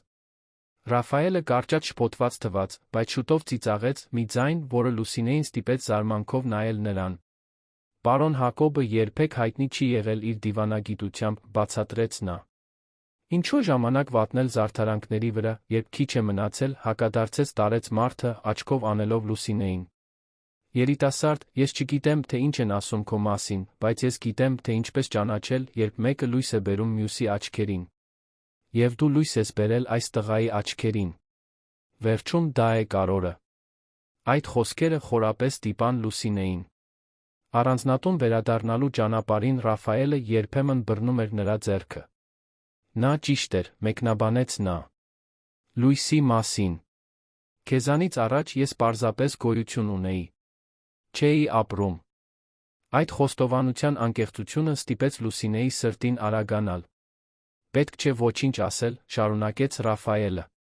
Պարզապես ուզում էի, որ իմանաս։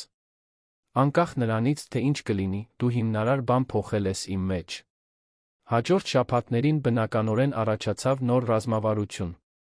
Թաքնվելու կամ յուրաքանչյուրստի դեմ պայքարելու փոխարեն, նրանք պարզապես սկսեցին բացահայտ ապրել, առանց սկանդալների, բայց նա առանց զիջումների։ Միասին մասնակցում էին հիմնադրամի միջոցառումներին, ընթրում էին պարզ ռեստորաններում, հրապարակային այց կատարեցին այն հիվանդանոց, որտեղ մայր Զուլեյդան վիրահատվեց։ Աստիճանաբար մեդիա իրարանցումը սկսեց նվազել։ Առանց նոր հակասությունների հանրությունը կորցրեց հետաքրքրությունը։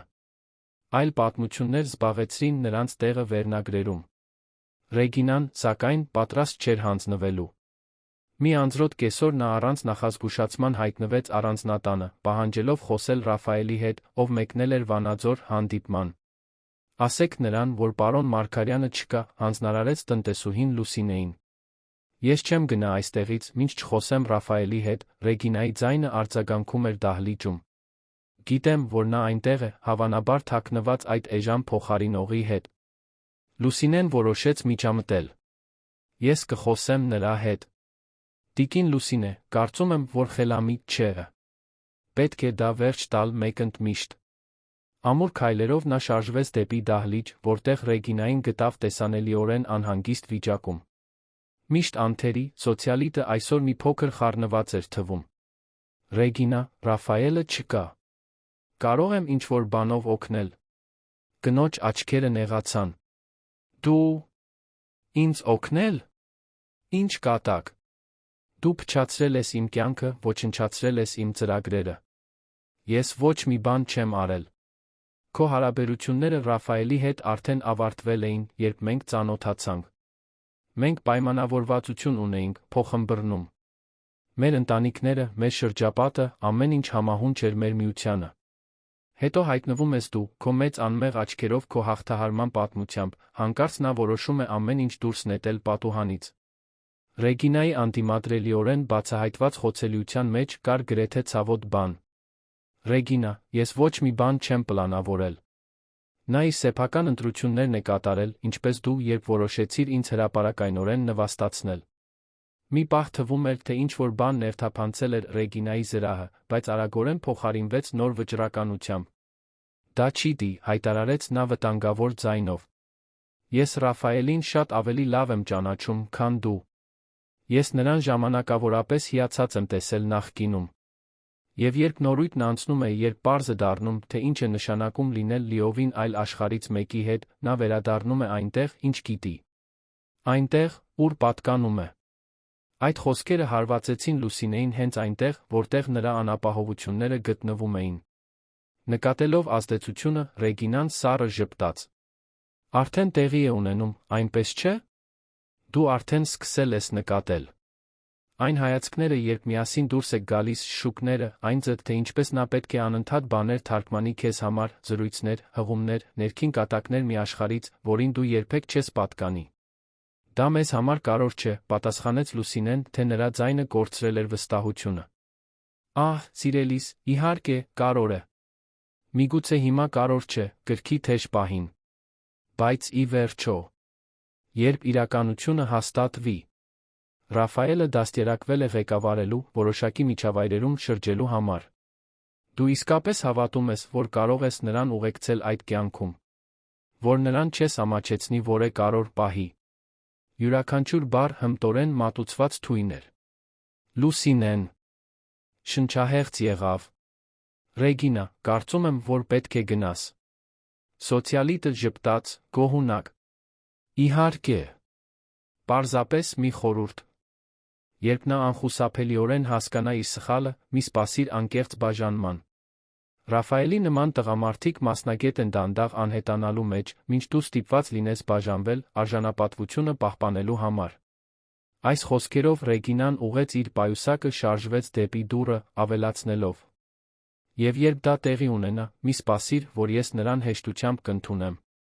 Պետք է մի փոքր սողալ։ Նրա հեռանալուց հետո Լուսինեն անշարժ մնաց, զգալով Ռեգինայի խոսքերը, որոնք հայտնաբերում էին բոլոր անապահովությունները, որոնք նա փորձում էր անտեսել։ Մի լսիր այդ կնոջ ոչ մի բառը, ասաց Մայր Զուլեյդան, ով ականատես էր եղել զրույցին։ Իմ թոռնուհի, ես շատ Ռեգինաներ եմ տեսել կյանքում։ Կանայք, ովքեր հավատում են, որ իրենք արժանի են որոշակի բաների պարզապես այն բանի համար, թե ով են իրենք։ Ովքեր շփոթում են սեփականությունը սիրո հետ։ Բայց իսկ եթե նա ճիշտ է։ Իսկ եթե դա պարզապես փուլ է նրա համար։ Եթե ի վերջո նա հասկանա, որ նա խնդրում է մեկին, ում պետք չէ թարգմանել իր աշխարհի համար։ Մայր Զուլեյդան բռնեց թոռնուհու ձեռքերը։ Իմ ծաղիկ, ճշմարիտ սերը թարգմանության կարիք չունի։ Այն ստեղծում է իր սեփական լեզուն։ Ռաֆայելը քեզ ընտրել է ոչ թե քո տարբերությունների պատճառով, այլ հենց դրանց պատճառով, քանի որ դու ստիպում ես նրան աշխարհը նոր աչքերով տեսնել։ Այդ խոսքերը կարճատ հանգստացրին Լուսինեի կրծքի փոթորիկը։ Բայց կասկածի սերմերը ցանվել էին։ Երբ Ռաֆայելը վերադարձավ հաջորդ գիշեր, նա գտավ Լուսինեին ավելի հանգիստ, ավելի զուսպ։ Ինչ պատահեց, ուղիղ հարցրեց նա։ Ռեգինան երեկ այստեղ էր, խոստովանեց Լուսինեն։ Ռաֆայելի դեմքն անմիջապես կարծրացավ։ Ինչ արեց նա։ Ինչ ասաց։ Ոչինչ, ինչի մասին ես արդեն չէի մտածել ինչ-որ պահի։ Որ մենք չափազանց տարբեր աշխարհներից ենք։ Որ ի վերջո դու կհասկանաս, դա կձանձրանաս։ Ռաֆայելը կարճատ փակեց աչքերը։ Երբ նա նորից բացեց դրանք, նրանց մեջ կատաղի վճռականություն կար։ Արի ինձ հետ, ասաց նա, մեկնելով ձեռքը։ Ու վստահիր ինձ։ Լուսինեն հետեց նրան դեպի այն սենյակը, որը պատկանել էր նրա մորը։ Ռաֆայելը շարժվեց դեպի մի փոքրիկ կոմոդ դուրս հանեց փորագրված փայտե տուփ։ Իմ մայրը սա ինձ տվեց իր մահից քիչ առաջ։ Ասաց, որ ես կիմանամ, թե երբ է այն բացելու ժամանակը։ Ներսում կային դեղնած նամակներ, բոլորը ձեռագիր, էլեգանտ գեղագրությամբ։ Դրանք նամակներ են, որոնք հայրս գրել է նրան, բացատրեց նա, ընտրելով մեկը։ Ես միայն մի հատված կկարդամ։ Ռաֆայելը զգուշորեն բացեց մի նամակ։ Իմ սիրելի Անահիտ, աշխարհը շարունակում է փորձել ինձ համոզել, որ մենք սխալ ենք գործել, որ մեր նման մարդիկ չպետք է սիրեն միմյանց սոցիալական արգելքների միջոցով։ Միգուցե նրանք ճիշտ են, դժվար է եղել։ Բայց հետո ես նայում եմ քեզ, տեսնում եմ քո ժպիտը, զգում եմ քո ուժը, հասկանում եմ, որ իրական սխալը կլիներ ապրելը համապատասխան կյանք առանց քեզ։ Ես նախընտրում եմ դիմակայել 1000 դատողությունների քո կողքին, քան ընդունվել մենակության մեջ։ Իմ հայրը սա գրել է հատկապես տհաճ միջոցառումից հետո, երբ Ալավերդյան ընտանիքը պնդեց նվաստացնել իմ մորը։ Նա իսկապես սիրում էր նրան, մեկնաբանեց Լուսինեն, հուզված։ Այո, բայց ոչ բավականաչափ, պատասխանեց Ռաֆայելը հին տխրությամբ։ Նա սիրում էր նրան նամակներում, անձնական պահերին, բայց հրապարակայնորեն։ Անընդհատ զիջում էր ճնշումներին, փորձելով ապացուցել, որ նա արժանի է ընդունելության։ Հենց այս մշտական ջանքերն էին, որ սպառեցին իմ մորը։ Բռնելով Լուսինեի ձեռքերը, նա շարունակեց.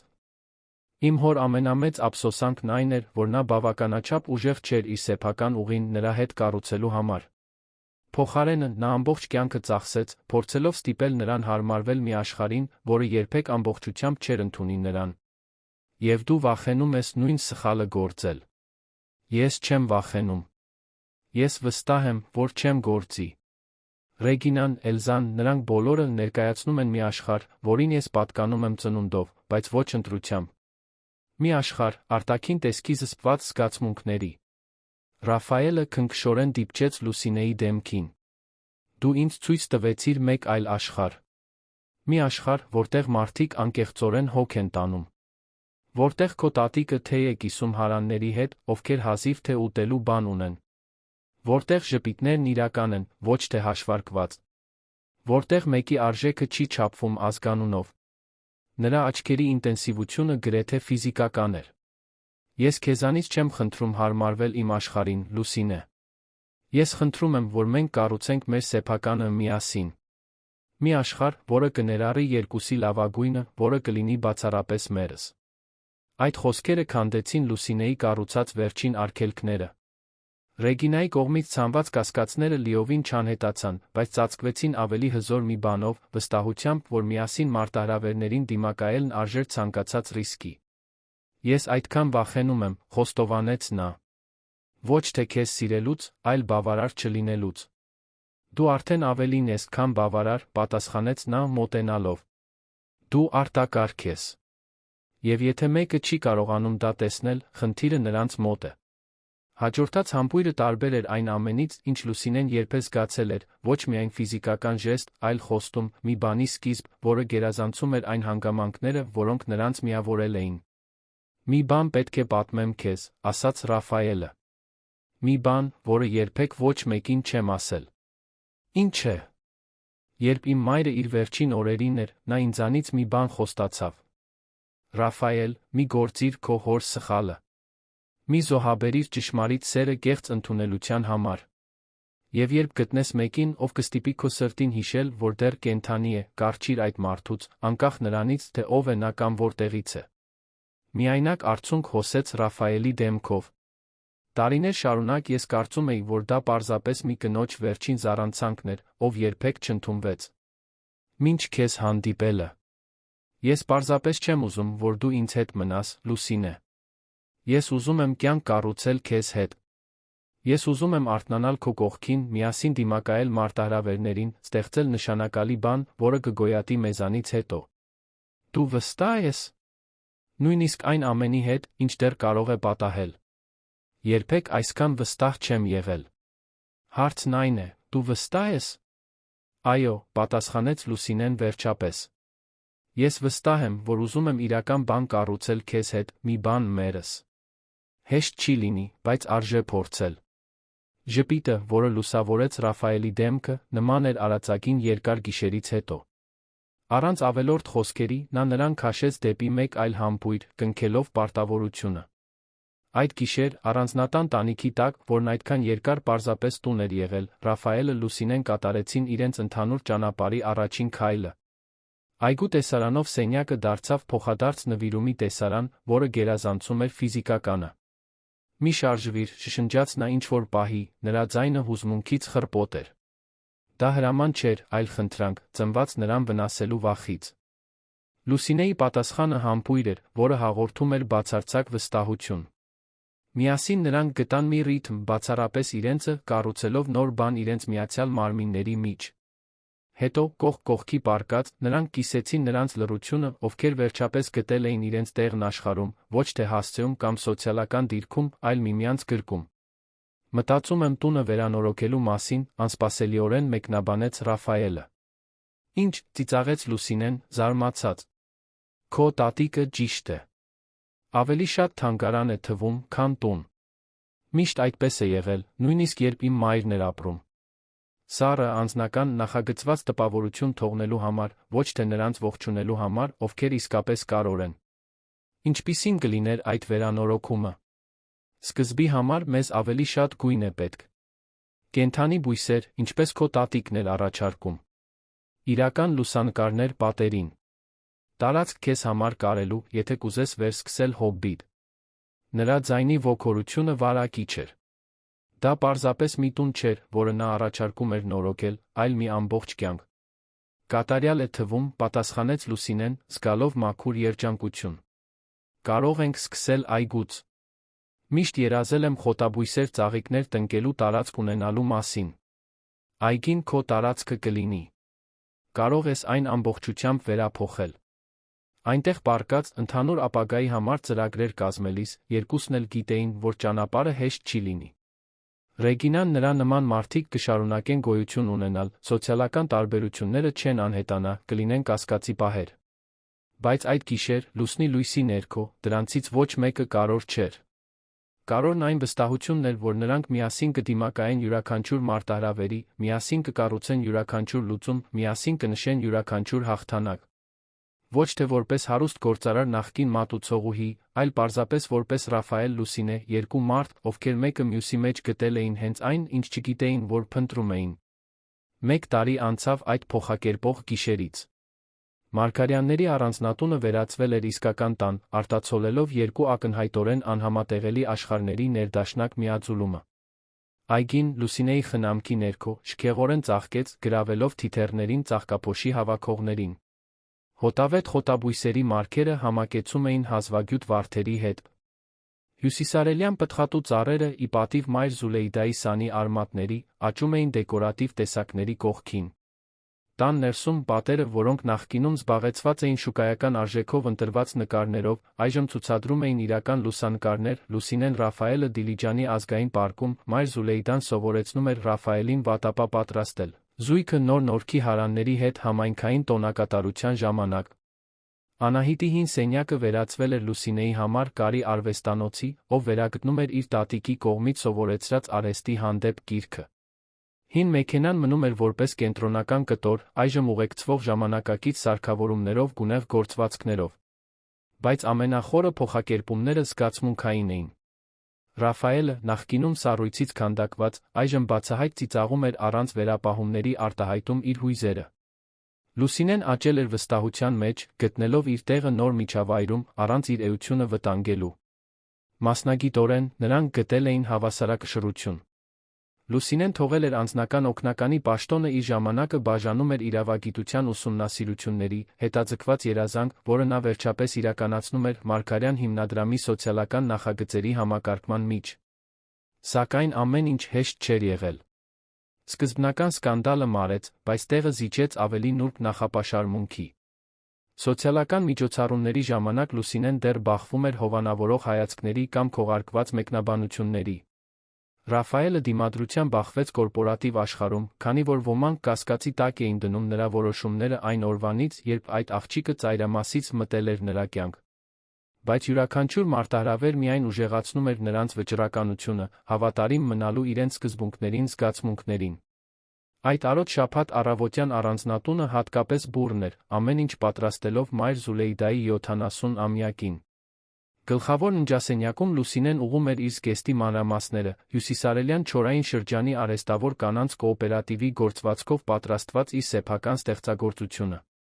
Դու բացարձակապես շքեղ ես, ասաց Ռաֆայելը դռնից, ստիպելով նրան շրջվել ժպիտով։ Նա նրան դիտում էր այդ հայացքով, որը դեռ ստիպում էր նրա սրտին արագանալ, հիացմունքի, ցանկության խորը սիրո խառնուրդ։ Շնորհակալություն։ Վստահ չեմ ականջողերի մասին, կարծում ես, որ համապատասխանում են։ Ռաֆայելը նրբորեն ուղեց արծաթե ականջողը բնական քարերով։ Կատարյալ են։ Ինչպես դու։ Զույգը միասին իջավ, վերահսկելու պատրաստությունները։ Այգին վերածվել էր հարմարավետ տարածքի, ծաղկած իպե ծառերի տակ կլոր սեղաններով, գունեղ ժապավեններով երաժշտական ելույթների համար փոքր բեմով։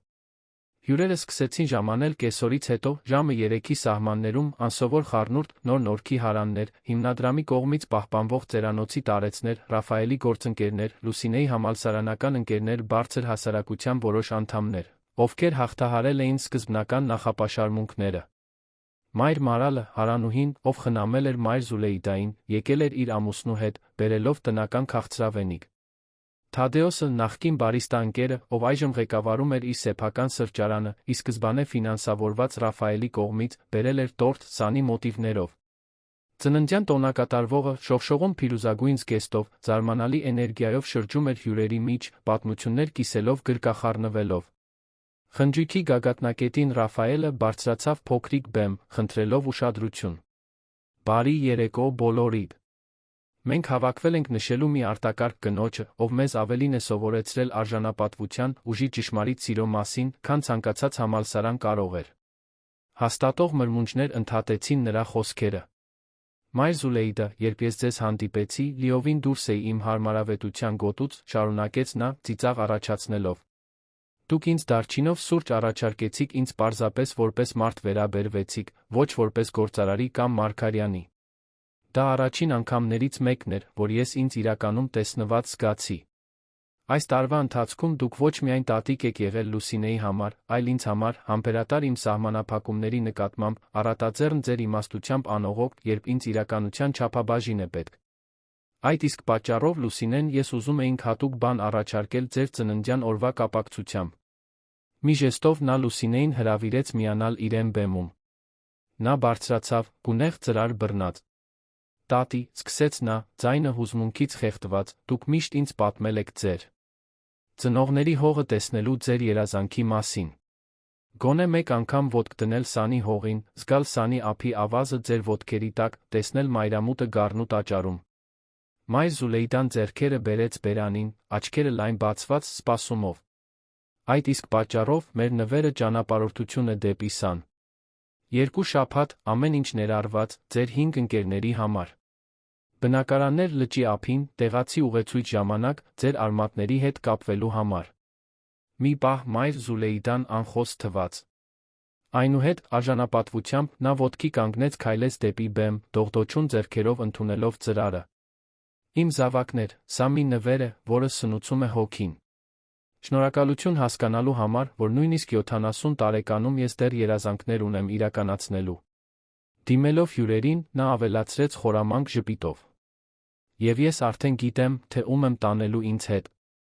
Մարալ, Անտոն, Հովսեփը, Սակ Գայանե, պատրաստեք ձեր ճամպրուկները։ Մենք բարելու ենք լճի ափին։ Հիշատակվածները պայթեցին զարմանքի ուրախության բացականչություններով, առաջացնելով ծափահարություններ ծիծաղ։ Ինչ-որ պահի, մինչ խնջույքը շարունակվում էր, Լուսինեն հեռացավ այգու ավելի հանգիստ անկյուն։ Ռաֆայելը նրան գտավ այնտեղ, առաջարկելով մի բաժակ կիտրոնով ջուր։ Մի դրամ քո մտքերի համար։ Մտածում էի, թե ինչքան անիրական է։ Եթե ինչ-որ մեկը 2 տարի առաջ ինձ ասեր, որ մենք այստեղ այսպես կլինենք, ես խելագարություն կհամարեի։ Ռաֆայելը նրան գրկեց հետից։ Կարծում ես, որ լավ ենք կառուցում։ Մեր սեփական աշխարհը։ Կարծում եմ, որ ճիշտ ճանապարհի վրա ենք։ Կատարյալ չէ, դեռ դիմադրության ենք բախվում, բայց ավելի ու ավելի շատ մարդիկ կարծես հասկանում են, թե ինչ ենք փորձում կառուցել։ Խոսելով կառուցելու մասին, մի բան եմ ուզում հարցնել քեզ։ Մի բան, որի մասին որոշ ժամանակ է մտածում եմ։ Ինչ պատահեց։ Դու անհանգիստ ես թվում։ Ռաֆայելը խորը շունչ քաշեց, բռնելով նրա ձեռքերը։ Ես առաջարկություն ունեմ Մարգարյան հիմնադրամի ապագայի վերաբերյալ։ Լսում եմ։ Ես ուզում եմ այն վերափոխել։ Ոչ միայն չափերով, այլ հիմնարար նպատակով։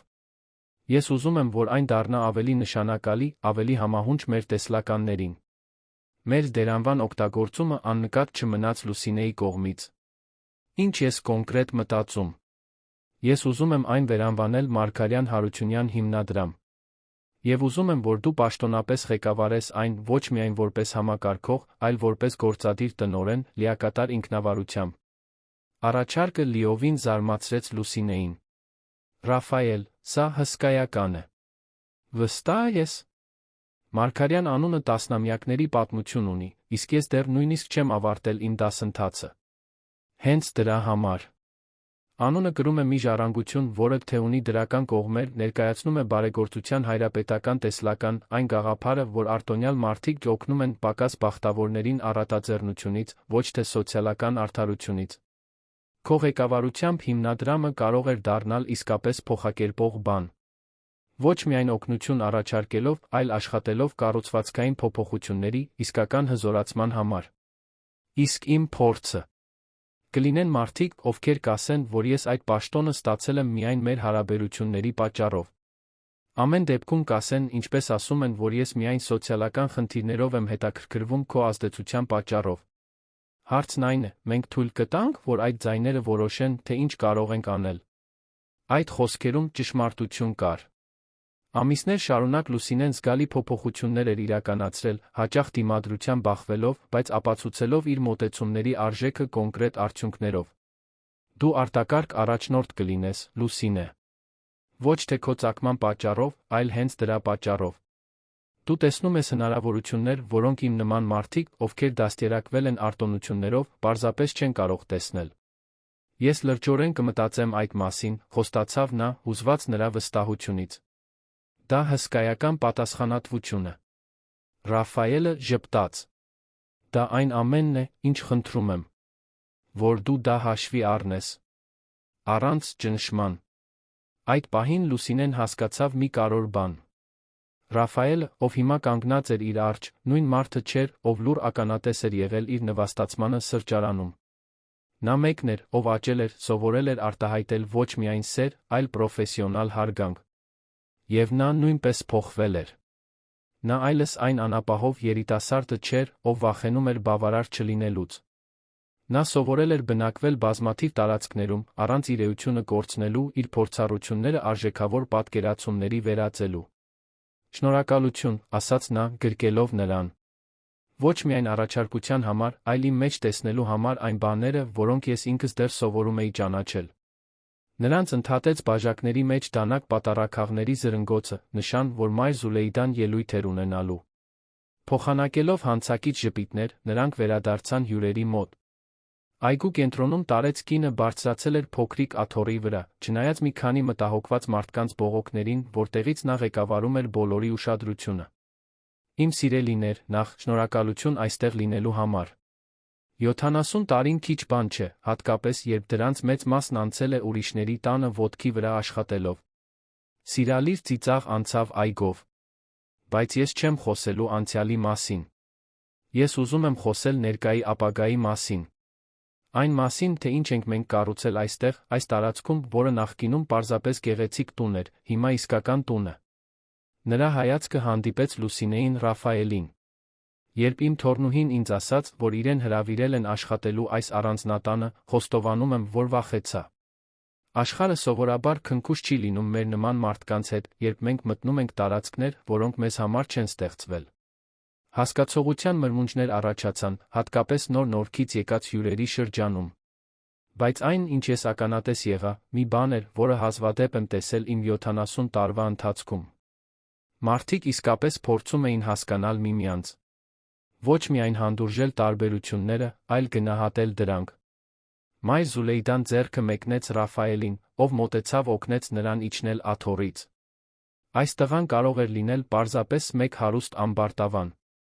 Աստված գիտի, որ ես շատերի տունն եմ մաքրել։ Ավելի շատ ծիծաղ, ներառյալ Ռաֆայելը։ Բայց նա ընտրեց ավելին լինել։ Նա ընտրեց բացել ոչ միայն իր տունը, այլ իր սիրտը։ Նա ընտրեց սովորել մարդկանցից, ում աշխարհն ասում է, որ սովորեցնելու ոչինչ չունեն։ Եվ իմ թոռնուհին ընտրեց երբեք չմոռանալ, թե որտեղից է եկել, նույնիսկ նոր հնարավորություններ ընդունելով։ Հուզմունքն palpable էր։ Որոշ հյուրեր զգուշորեն սրբում էին արցունքները։ Ուրեմն իմ ծննդյան ցանկությունը, բացի այդ ճանապարհորդությունից, որին դեռ փորձում եմ հավատալ, որ իրական է, այն է, որ մենք շարունակենք այս ճանապարհը։ Որ հիշենք, որ մարդկանց միջ արգելքները ստեղծված են, ոչ թե ծնված։ Որ մենք կարող ենք։ Ընտրել դրանք քանդել մեկ աղյուս առ մեկ աղյուս։ Բարձրացնելով իր բաժակը, նա եզրափակեց. կամուրջներ կառուցելուն, ոչ թե պատերին։ Սահմաններից դուրս սիրելու քաջությանը։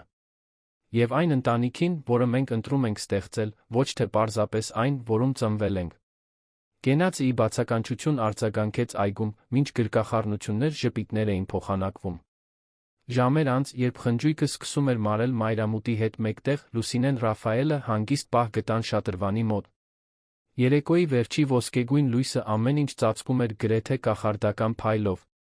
Կատարյալ օր էր, մեկնաբանեց Լուսինեն, դիտելով իր տատիկին, ով դեռ աշխույժ զրուցում էր փոքր խմբի հետ։ Գրեթե կատարյալ, ուղղեց Ռաֆայելը խորհրդավոր ժպիտով։ Դեռ ինչ-որ բան պակասում է։ Մի շարժումով, որն ամբողջովին զարմացրեց նրան, Ռաֆայելը ծնկի իջավ նրա առջ, գրպանից հանելով փոքրիկ թավշյա տուփ։ Ռաֆայել, շշնջաց նա, սիրտը արագացած։ Լուսինե Հարությունյան, երբ դու մտար իմ կյանք, կարծես ես տարիներ շարունակ քնած լինեի վերջապես արթնանայի։ Դու ինձ ցույց տվեցիր, որ կա մի ամբողջ աշխարհ այն պատերից դուրս, որոնք ես կառուցել էի, մի աշխարհ, լի գույներով, զգացմունքներով, որոնք ես մոռացել էի, թե ինչպես զգալ։ Նա բացեց տուփը, բացահայտելով նուրբ մատանի, ոչ շքեղ ադամանդ, այլ սպիտակ ոսկուց պատրաստված եզակի կտոր, փոքրիկ գունավոր հայկական քարերով, որոնք կազմում էին այգու ծաղիկները հիշեցնող նախշ։ Այս մատանին մենք երկուսս էլ նախագծել ենք, թե դու չգիտեիր։ Ես օգտագործել եմ քո կարի տետրի նկարները, այդ ծաղկային նախշերը, որոնք դու գծում ես մտածելիս, համակցված քարերի հետ, որոնք ներկայացնում են մեր աշխարհների միությունը։ Ես քեզանից չեմ խնդրում լինել Մարգարյանի կինը։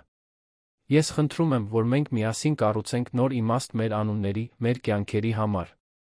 Ես խնդրում եմ, որ մենք շարունակենք այս հայտնագործության ճանապարհը, պաշտոնապես աշխարհի մեր առջ։ Լուսինե Հարությունյան, դու ինձ կպատվես ամուսնանալով ինձ հետ։ Ոչ թե որպես մեր պատմության ավարտ, այլ որպես նոր գլխի սկիզբ, որը մենք միասին կգրենք։ Լուսինեի աչքերը լցվեցին ուրախության արցունքներով։ Մի պահ նա մտովի վերանայեց անցած ճանապարհը, սրճարանում առաջին հանդիպումից, անարդար նվաստացումից, աշխատանքի առաջարկից, մարտահրավերներից մինչ փոխադարձ խոցելիության պահերը։ Այո, պատասխանեց նա վերջապես, նրա ձայնը ամուր էր, չնայած արցունքներին։ Այո, ես ուզում եմ կառուցել այդ ապագան քեզ հետ։ Ես ուզում եմ դիմակայել յուրաքանչյուր մարտահրավերի, նշել յուրաքանչյուր հաղթանակ, հայտնաբերել յուրաքանչյուր հնարավորություն միասին։ Ռաֆայելը հարգանքով մատանին սահեց նրա մատին, նախքան ոտքի կանգնելը նրան գրկելը, որը խոսքերից ավելին էր հաղորդում։ Երբ նրանց շրթունքները հանդիպեցին, կարծես նրանք կնքում էին ոչ միայն միմյանց միջ պարտավորություն, այլ այն տեսլականը, որը նրանք զարգացրել էին մի աշխարհի, որտեղ տարբերությունները խոչընդոտներ չէին, այլ աճի հնարավորություններ։ Ծափահարությունների ձայնը ընդհատեց պահը, ստիպելով նրանց հասկանալ, որ հանդիսատես էին ձեռք բերել։ Մայր Զուլեյդան գլխավորում էր խումբը, նրա դեմքը շողշողուն էր, մինչ բոլոր սոցիալական ծագումից եկած հյուրերը նշում էին այդ միությունը, որը մեկ տարի առաջ շատերը անհնար կհամարեին։ Ուրեմն, երբ է հարսանիքը, հարցրեց Մայր Զուլեյդան, մոտենալով։ Հուսով եմ, որ սանից վերադառնալուց հետո։ Ռաֆայելը ծիծաղեց, մի ձեռքը պահելով Լուսինեի գոտկատեղին։ Բացարձակապես։ Մենք չէինք մտածի որևէ բան անել առանց ձեր ակտիվ մասնակցության։ Հիանալի է, հաստատեց տարեց կինը։ Որովհետև ես մի քանի գաղափար ունեմ ձավորման վերաբերյալ։ Այս տանը ավելի շատ գույն է պետք համապատասխան տոնակատարության համար։ Մինչ հյուրերը շնորհավորանքներ էին հայտնում, Մայր Զուլեյդան արդեն սկսել էր քննարկել հնարավոր ամսաթվերը, Լուսինեն Ռաֆայելը փոխանակեցին հանցակից հայացք, լուր հաղորդակցության այն պահերից մեկը, որտեղ խոսքերն անհրաժեշտ չէին։ Այդ հայացքում խոստում կար շարունակելու կառուցել եզակի բան, ոչ միայն իրենց համար, այլ իրենց շուրջ բոլորի համար։ Օգտագործել իրենց համակցված ռեսուրսները, արտոնությունները, փորձառությունները ստեղծելու տարածքներ, որտեղ այլ կամուրջներ կարող էին կառուցվել, որտեղ այլ աշխարհներ կարող էին հանդիպել փոխադարձաբար հարստացնել միմյանց։ Արը վերջապես մայր մտավ, բայց երկինքը շարունակում էր լուսավորվել գույների արտակարգ խառնուրդով, վարդագույն, նարնջագույն, մանուշակագույն խորը կապույտ, կարծես բնությունն ինքն էր տոնում տարբեր տարրերի միությունը ներդաշնակ բանի մեջ։ Եվ այսպես, այդ բազմագույն երկնքի տակ, Ռաֆայելը Լուսինենს մեկ քայլ կատարեցին իրենց արտակարգ պատմության մեջ, ոչ թե հեքիաթ, որտեղ տարբերությունները կախարդականորեն ջնջվում էին, այլ խորապես մարդկային պատում, որտեղ դրանք ընդունվում էին, գնահատվում ուժի աղբյուրի էին վերածվում։ Նրանք հստակ չգիտեին, թե ինչ է սպասվում ապագայում, բայց մի բանում վստահ էին. նրանք կշարունակեն կառուցել իրենց սեփական աշխարհը, աղյուս առ աղյուս, այն վճռականությամբ, ովքեր հայտնաբերել էին, որ ճշմարիտ սերը պարզապես զգացմունք չէ, այլ ամենօրյա ընտրություն տեսնելու, հարգելու անկեղծորեն գնահատելու մյուսին իր ամբողջության մեջ։ Մինչ աստղերը սկսեցին ցրվել Երանի գիշերային երկնքում, Մարգարյանների առանձնատունը շուտով, միգուցե Մարգարյան Հարությունյանների առանձնատունը, շարունակում էր փայլել լույսերով, երաժշտությամբ ծիծաղով։ Այն հնարավորության շոշափելի խորհրդանիշը, որ տարբեր աշխարհներ կարող են, այո, ոչ միայն համակեցել, այլ ստեղծել լիովին նոր բան, երբ հանդիպում են բաց սրտերով մտքերով։ Պատմության ավարտը, սիրելի ունկնդիրներ, հուսով ենք, որ Լուսինեի Ռաֆայելի պատմությունը դիպել է ձեր սրտերին։ Այս զգացմունքային ճանապարհը շարունակելու համար մենք պատրաստել ենք հատուկ երկացանք, հավասարապես գրավիչ պատումներով սերերի մասին, որոնք հաղթահարում են սոցիալական արգելքներն ու նախապաշարմունքները։ Գտեք այն այստեղ, սեղմելով էկրանի ձախ կողմում։ Եթե այս պատմությունը ձեզ հուզել է, մի մոռացեք բաժանորդագրվել, մեր ալիքին դնել, հավանել տեսանյութին։ Ամեն օր մենք ներկայացնում ենք եզակի պատմություններ, որոնք ուսումնասիրում են մարդկային զգացմունքների բարդությունը, ճշմարիտ սիրո գեղեցկությունը։ Մի բաց թողեք մեր հաջորդ բովանդակությունը։ Սպասում ենք ձեզ մեկնաբանություններում։ Պատմեք մեզ, թե որտեղից եք դիտում, որն էր ձեր սիրելի մասն այս հուզիչ ճամփորդության։